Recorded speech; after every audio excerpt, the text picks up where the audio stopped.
klase ko gumagala. Bakit mo alam? Kalahat kasi sila nagpo-post sa Facebook at nanonood. Tignan mo. Oo nga, no? Bakit gumala din tayo? Oo nga. Sabihin natin kina mama at papa. Pundahan natin sila. Itay, pasyal po tayo. Oo nga po, wala nang pong pasok eh. Sige na po. Sige. Napakulit talaga ng mga anak mo. Payagan mo na, minsan lang tayo magpasyal buong pamilya eh. Nangatanggi pa ba ako? Sige, pasyal tayo. Bis na kayo. Sabihin nyo din kay Ponso na aalis tayo. Sige po. Salamat, inay. Tay. Tara, sabihin natin si Bunso para makapagbihis na tayo. Tara. Kevin, Ano? Magbihis ka. Gagalan tayo. Ayokong sumama. At isa pa, di ba nanonood ng balita nga may bagyo ngayon? Baka fake news lang yan. Tignan mo sa labas. Napakainit. Tapos babagyo. oo nga, magbihis ka na lang. Dami kong sinasabi. Sige nga.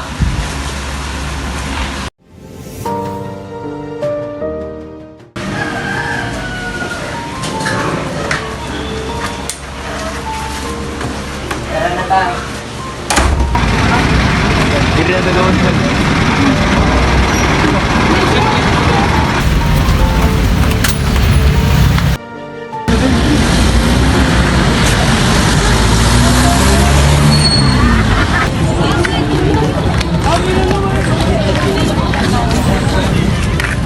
Nice.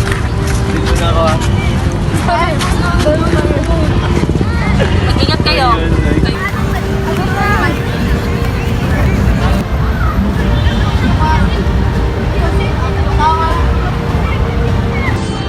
Hindi na ako. Bili mo na tayo ng tubig.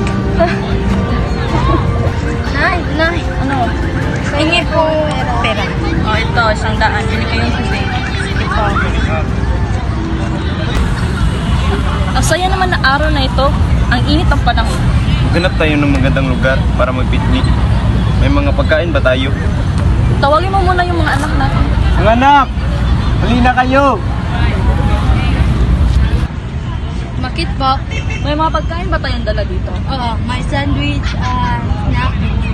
Ang daming tao, parang masasaya. Hindi niyo ba napapansin na parang umulan sa malayo? Huwag ka mag-aalala. Maliit na ambon lang yan. Enjoy natin ating oras. Tara, hanap tayo ng pwesto, kinig sa musika at laro ng mga board games na dala nyo. Sige. Sige po tayo. Doon tayo.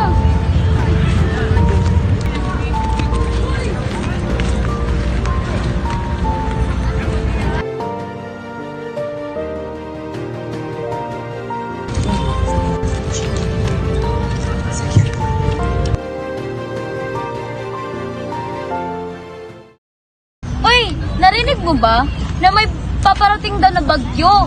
Sabi sa balita, super lakas daw. Oo, grabe. Sabi nila, dapat umuwi na agad bago pa dumating ang bagyo. Nag-check ako sa may storm warning na. Oo, di ba? Tama ako. Teka lang ha, magtatanong muna ako. Ale, ito bang may bagyo? Baka fake news lang yon. Hindi yun fake news. Nakakalat na yun sa buong balita. Yung iba nga, naghahanda na para sa paparating na bagyo. Hindi mo dapat basta't baliwalain yun. Delikado yun. Dapat maghahanda ka ng mga emergency kit, mga gamit, at tubig. Oo nga, dapat ding suriin ang bahay para walang leaks at siguraduhin ligtas sa mga electrical appliances. Tama, kung kailangan nating umuwi na lang, maganda tayo para sa bagyo. O sige, magmamadali tayo sa bahay. Kailangan natin maglaan ng oras para sa mga panahong bagyo. Tara, tawagin natin mga anak natin. Mga anak, halina kayo! Umaambon na, tayo uuwi na. Sige po, kunin yung mga basura.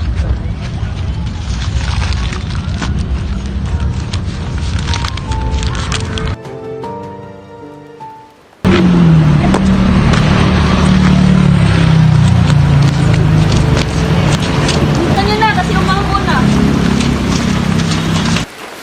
Bilisan nyo na, yung mga kuwinte, tingnan nyo. Para makapaghanda na tayo, wala na tayong sapat na oras. Tay, ako na po kukuha ng emergency kit. Sige na.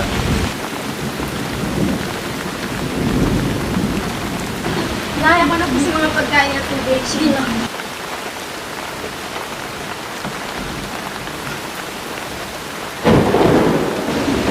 Dahil ako na po maghanap ng mga butas.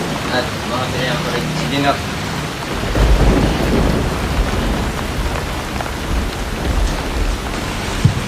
Nakakatakot naman ito. Baka masira ang ating buhay sa sobrang lakas ng hangin. Tiwala lang tayo sa Panginoong Diyos. Magdasal tayong lahat. Kung sana nakikinig na kayo sa akin, hindi sana nakapaganda tayo ng mas maaga. Pasensya na ka na, bunso. Minsan lang tayo makalabas mo. Nay! Dito tayong lahat. Ligtas tayo dito.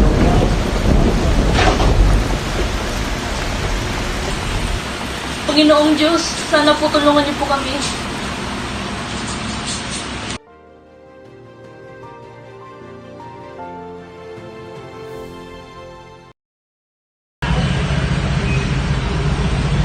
Diyos ko po, ang bagay namin.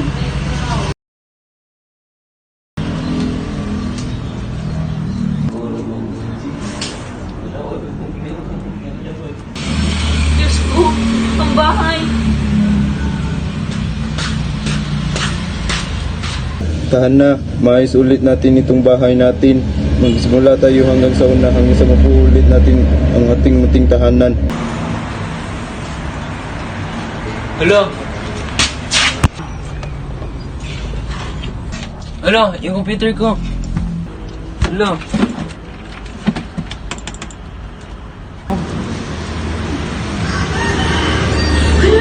Wala ang makeup ko! Yung bahay! Yung mga notebooks ko! Paano natin naayusin ang bahay? Nice ka, yung computer ko po. Yung mga notebooks ko! Makeup ko! Huwag kayong mag-alala dahil lahat ng nawala sa atin ay may babalik sa inyo pag nagsumikap kayo. Pero tay, sayang yung pinaghirapan natin. Oo nga, pero wala tayong magagawa, kundi tanggapin na lang natin. Lahat ng nawala sa atin dahil sa bagyo. Ang importante, ligtas tayong lahat. Walang sugat, walang nasaktan, at higit sa lahat, magkasama tayo. Pagandahan natin ang mga sakuna dahil ang buhay natin ay wedel-wedel. Kung sana. 1, 2, 3, go. Tahan na, maayos din itong bahay natin. Ay, sinutawa ko. 1, 2, 3, go. Huwag kayong mag-alala dahil lahat ng nawala sa atin.